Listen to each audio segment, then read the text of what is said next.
We are live. We are live. We are live. We're live on. It's going to keep you informed, engaged, and reacting in the most optimal way for your business, investment, and entrepreneurial activity. Right. So I'm just going to jump right into this news story here, and it has to do with a study. And in fact, let me go ahead and include the link here for you guys. Right, for you guys to go ahead and check out. I just dropped it in. Let's see if I can pin this bad boy. Let's see if it lets me. Does it let me pin it? All right. Okay, there we go. Let's go ahead and we'll pin that there. And we'll go ahead and also drop it here in YouTube. And so my guys in IG, if you really want to see what we're talking about, you can go ahead and just check out the live on Facebook and YouTube. All right. And so what we have going on today, study by should have just had it up here. Shame on me, right? By the Solidarity Center. The Solidarity Center, right, came with a new study where they, estimated the cost of living, right? They did a very in-depth study on the cost of living for Haitians in Haiti, particularly those working in the textile sector, because it as an industry is maybe after agriculture is employing the largest amount of people of Haitians in the country, and they looked at it and they dissected each of the categories of expenses for people living in Haiti, for workers, right? And those categories included, major ones included lodging, included energy, included nutrition, food, and etc., included clothing, included medical expenses, right? And education across all those sectors, and came up with a number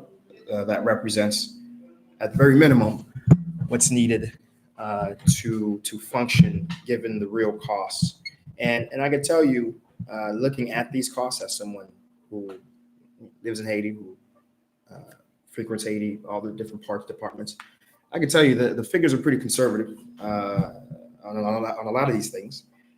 So I looking at it with my economist hat and person living in Haiti hat, looking to really refute these figures. And a lot of times these figures are made by individuals who, are coming in from the outside and using price points that really don't reflect how Haitians actually shop and behave.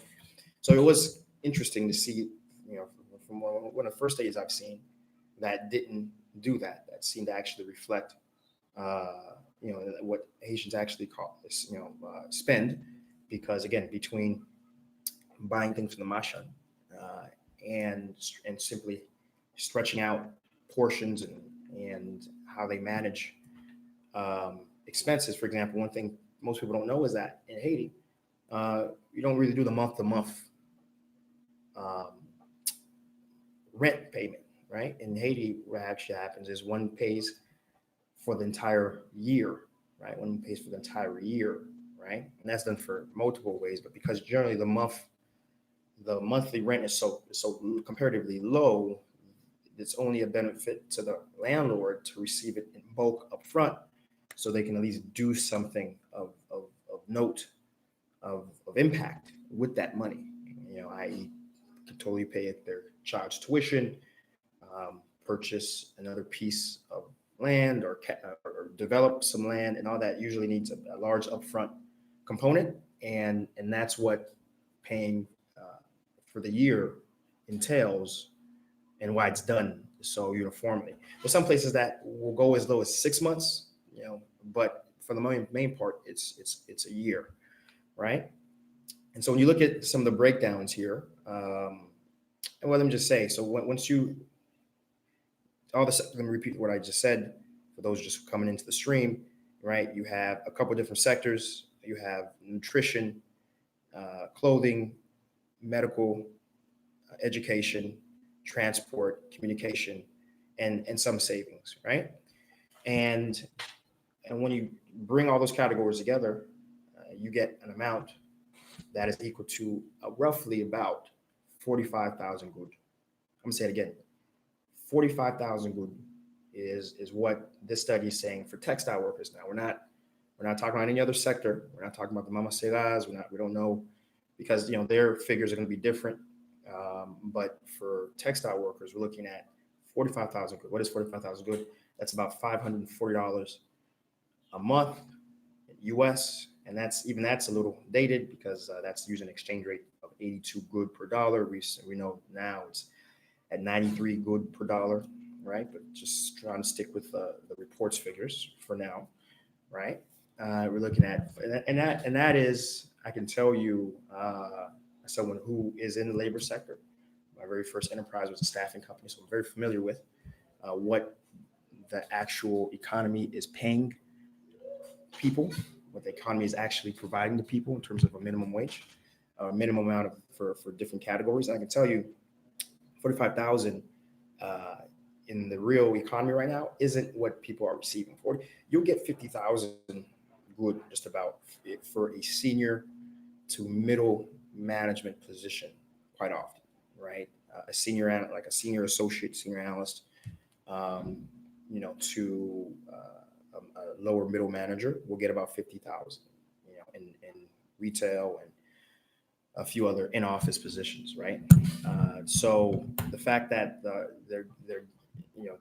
studies is saying textile workers should get that. And by the way, folks who haven't been privy to what's been going on, remember that we just a month and a half or so ago had a increase in the minimum wage in Haiti to 750 good a month for textile workers, particularly 750 good a month. Of course, that ranged, but 750 good a month is what it increased to, and that was a pretty big shock. And this is 750 good per day, which equates to roughly 15,000 to 1,700 good per month. Is roughly what it equates to, right? And so if they're asking for 45, and the current wage that they're receiving right now is 15 to 17, you already see the gap, right? You already see there's a pretty big gap between what folks are receiving and what folks aren't, right? And again, before I give analysis on it, I just want to look into how they did the study, and they looked at certain things. For example, rent for a 2-bedroom, 1 bath, right? And they got a figure of about 80,000 good for the year, which is about $1,000 for Chris Ellis, who just commented in YouTube chat. Appreciate you, brother. And that's about 1,000 for the year, which I say it's a very good median figure, because for the most part, folks either pay a lot less than that, as those in living in who rent out of quartier populaire, right, which is what we call favelas, in Creole, quartier populaire. They're paying around Inux Blends, waving back. They're paying about 500 for the year, while places that are a little more standard can go and fetch a rate closer to 3,000 to 5,000 for the year in rent. So I think $1,000 is a very good median value point. So I agree with that. And again, as I look through the list here, and again, I just provide, but the link is available to you guys, and I'll post it again here in YouTube, just for the folks who are just coming in now. Let me post it one more time. And the link is Haiti Biz News, HaitiBizNews.com, HaitiBizNews.com, HaitiBizNews.com. Let me say it again, HaitiBizNews.com, HaitiBizNews.com. You'll go ahead and get that link, and you can see for yourself. There's a PDF link available. It's in Creole and it is in French, right? By the oh crap, I'm gonna butcher this word. Sodalité. I'm gonna say it in Creole because that's so easier than the English. Sodalité Center, right? And looking over these figures here, I don't see anything I disagree with. These are very valid price points. These are price points that one would pay in a mashund. These price points make sense. And the biggest thing, though, is transportation, right? They say that a lot of the money that these textile workers are spending, a good amount, is spent because because you'd spend 100 good. They're saying 100 good for the trip, right? Back and forth. So 50 good back and forth, and then the transport to go to Mash. So that means to go purchase, and then transport to dans les villes nationales. Yeah, in case they have to actually go into the city. These are very fair figures, right? Though 100 is a little high because I know it's about 10 to 15 good to get a tap. But if they're taking multiple taps, right? Tap. Every time you get on a tap and you change a road, it's like folks who live in the subway city. Every time you change, um, you don't really have to pay as soon as you. Yeah, that's interesting actually. Yeah, but I think those who use buses though, right, may understand this a little better actually than subway, because every time you change a bus system, right, the stateside, you have to pay an additional fee. Same thing with taps, right? So if you're paying, let's say the average person has to take at least 3 taps because they live somewhere and they got to take one to the main street, another one to the main city center, take another one to just close enough for them to take to the final road that takes them to where they need to be. That can be roughly 35 to 45 good, right? And then of course motos are there for when folks are running late. They can be pretty expensive, up to 150 good to 300 good per direction, depending how far you're going in the city, and so that can run pretty high, right? And so yeah, I think for all said and done, that price point is pretty fair, and of course they do account for savings. They say assuming a Haitian is trying to save at least 7.5% of their salary, right, and just miscellaneous expenses unaccounted for, you're looking at 45,000 good for the month, right? So let's talk about it. And Chrissy the Unicorn, appreciate the wave. And let's talk about it. So the reality is, again, working staffing, very privy to what Haitian businesses are paying. NGO has always paid more for the position, to the point where I can tell you it was always very difficult to staff someone who formerly worked in an NGO because they were used to a certain salary, and then the domestic Haitian economy would pay a certain salary, and there was a very big disconnect, a very big gap, and Haitians would rather not work, of that pedigree, right, than accept a salary lower, which is very different from how Americans behave. Americans, we'll work McDonald's for a couple months while we still look and search for, a job that pays us what we feel we're worth, right? It's not too true, which is I still don't quite understand that behavior, but Haïtiens, nous sommes un peuple qui est très fier and very prideful. I don't know what that word is, right? And so, but 45 is, again, as I mentioned, it's what folks pay for, senior associates to lower middle managers, right? And so Cassandra Senatus, good morning. And so I don't know how realistic that is, right? I don't know how realistic that is to say the minimum wage is going to increase or should increase to that amount.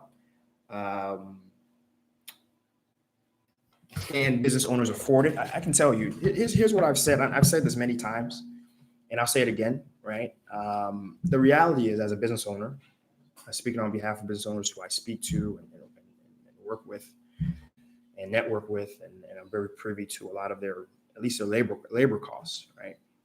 And my own labor costs and how I know Haiti operates. I can tell you that I think a lot of us are opposed to increased across the board labor costs, right? An increase in minimum wage. We're not opposed to it. What we would want, in addition, hand in hand with it, is an improved business environment, an improved business legal environment, where business owners aren't having to pay bribes to get basic services, number one, where the process to do anything doesn't take, if you don't pay the bribe, doesn't take 2 to 3 to 4 business days of your own personal time in that office, going back and forth. And that's assuming if the person who's supposed to sign everything, because there's only one person who's ever allowed to sign the final thing, and he or she doesn't like to come to work more than once a week, typically. And even then, when he's working, they're only signing paperwork for, I don't know, between their 2-3 hour lunch, right, and their 2-3 hour coffee break. You tell me how much time is left for them to actually get their work done, right? Between all that, and just the general ill transparency of that process, right, and the relatively high cost of just operating. Let's leave government aside, right, because everyone knows my feelings of that, right? And you just talk about, the cost of initial capital to get your office up and running. Because again, remember, you need your own solar panels, you need your own Delco, you need your own batteries, right? You need your own cistern, right? You need to dig basically a pool under your office or your parking lot, which is going to hold your water, because there is no central water in 99% of all cases, right? Again, this is all the startup capital. We're not even talking about operating costs yet, right? Because operating costs is, getting diesel, somehow still paying, even though your electricity only comes half of the year or half of the day, you still end up paying somehow the full rate of the electricity. We still haven't figured that out. No one figures that out now, right? And of course, given the condition of the roads, if you do have vehicles in your fleet for your office, there is a higher cost of maintenance of a vehicle because, the roads are in tough shape, to put it very conservatively, right? And I'm sure I'm missing a bunch of other stuff, right? But so all these things could very easily be handled by the government. Government makes it easier to process with them, makes it more transparent, makes it less bribe dependent, right? They do what any government should be doing, which is, investing in roads, investing in electricity, investing in providing a central water system, all these things that should be a part of the taxes businesses are paying anyways, right? Now, if we can actually see some of that happening, and then at the same time you're telling us we have to pay higher wages, I think there's going to be considerably less pushback on what's going on and how people interpret higher labor wage costs, right? So I think that's really, I can't really say any more than that, right? I'm gonna leave it to you guys, especially if those who are watching who have direct business experience in Haiti, because I think those who actually are in Haiti and are done business in Haiti, they know that the one silver lining Haiti has is a lower wage costs relative to certainly America and relative to the Caribbean and other places, right? And so if you're telling a business owner that they have to increase the one silver lining of their cost basis that allows them to be somewhat profitable, right? You see what I'm saying? So I'm very interested, particularly for those who have that experience, hear and just respond back to that feedback. But again, I'll leave it at that. I'm all for wage increases if the business environment also decreases in a way that allows us to move and do business in a better way and offset that increased cost, right? Because at the end of the day, we understand the PEP wins when they have increased wage and increased employment, right? And still, I didn't even touch the fact that we still have 70-80% unemployment in the country. So it's just simple economics. The more you increase wages, right, the less employment happens, right? And so, which is why it's so important that all these other structural things happen first, right? Or lead the way at least, right? And to allow more employment to happen. And so a wage increase could have more impact because it's going to affect more people in the economy, right? And we have a quick question before I get off live. Are students expect to get 45K good regardless of the skill they have? So it's not students, it's those working in the textile industry, right? And a lot of them aren't formally educated, or they have a very base level of education.